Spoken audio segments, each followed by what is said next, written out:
في 2019 انتشرت صورة على النت ما فيهاش أي حاجة تقريبا، ممرات صفراء شكلها قديمة، أنوار الفلوروسنت الرخمة، تحسه مكان ملوش نهاية، مفيش أبواب ومفيش شبابيك، مكان مألوف، ومن كتر ما هو مألوف مش مريح. بس إيه اللي يخلي صورة زي دي تكون مرعبة؟ وإيه علاقتها بأصغر مخرج شاب في هوليوود؟ وليه خلت للرعب شكل جديد؟ كل شوية نسمع عن فيلم رعب جديد مخرجينه أو مؤلفينه أو حتى الكاست بتاعه عبارة عن يوتيوبرز أو صناع محتوى بوجه عام، يعني أفلام زي توك تو مي وأيرون لانج وأوبسيشن، ودايما الأفلام دي بتنجح وبتكسر الدنيا. طب يا ترى إيه السبب؟ لو بصيت سريعا كده هتقول لي سهلة، يعني الرعب القديم والخضات التقليدية عفى عليها الزمن، إحنا أولاد النهاردة.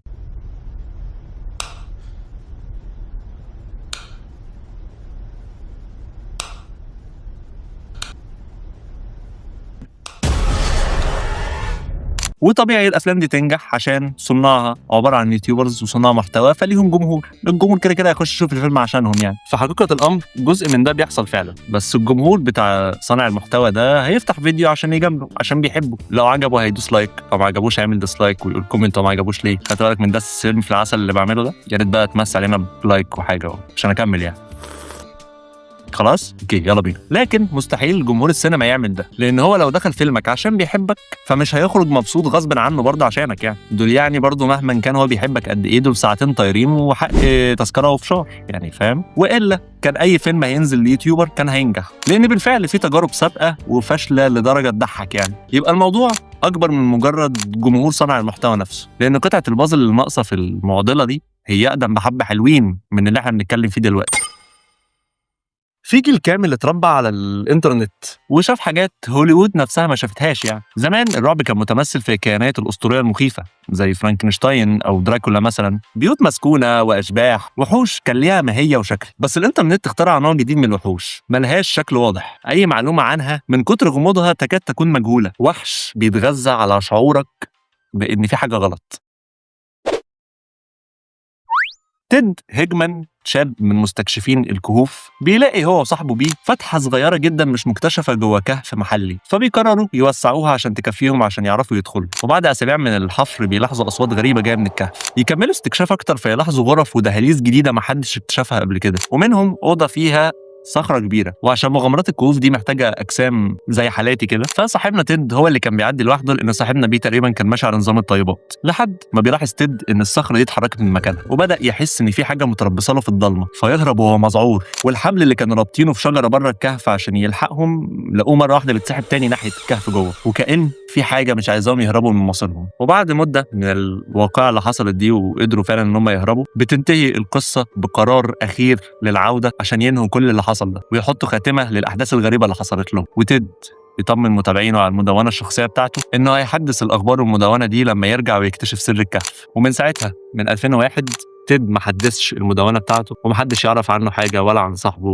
ولا عن الكلب بتاعه حتى. اللي حكيته لك ده ما كانش مسلسل أو فيلم أو برنامج يوتيوب، دي كانت مذكرات شخص في مدونة رقمية، وهي واحدة من أقدم القصص اللي اتقدمت على الإنترنت بالشكل ده. طريقة كتابة القصة والتفاصيل اللي فيها تحسسك إن القصة دي حقيقية. ومن هنا بدأت شرارة مصطلح مشهور جدا اسمه الكريبي باستا، وهي قصص قصيرة مريبة أو مخيفة بتنتشر ما بين الناس على النت، ما تقدرش تفرق أصلها جاي منين، لكن بتكون مكتوبة بتفاصيل واقعية لدرجة ترعب. فيما بعد قصة تيد اللي حكيتها لك من شوية دي هتتاخد تتعمل فيلم في 2011 تقريبا. الاسم نفسه أطول من القصة، أنا مش فاهم والله. ولأن القصص لوحدها ما كانتش كفاية، فبجانب الكريبي باستا نفس الجيل ده تحديدا عاصر حاجة اسمها الانالوج هورر، وهو نوع من الرعب بيعتمد على الشرايط التسجيلية ووجود خلل فيها أو رسائل مشفرة وأتموسفير مرعب كده، زي مثلا الحلقة المحذوفة من سبونج بوب ويقول لك اوعى تخش تتفرج عليها، وتلاقي شخصيات كرتونية بريئة بس اللي بيحصل فيها يجيب لك كوابيس. بدأ الشكل يتغير شوية كمان، وظهر نوع تاني أقل حدة شوية ومش شرط يكون مرعب وتفاعلي أكتر، اسمه ال ARG. وهدف ال ARG ده عشان يخليك تحس إنك جزء من القصة وتحاول تحل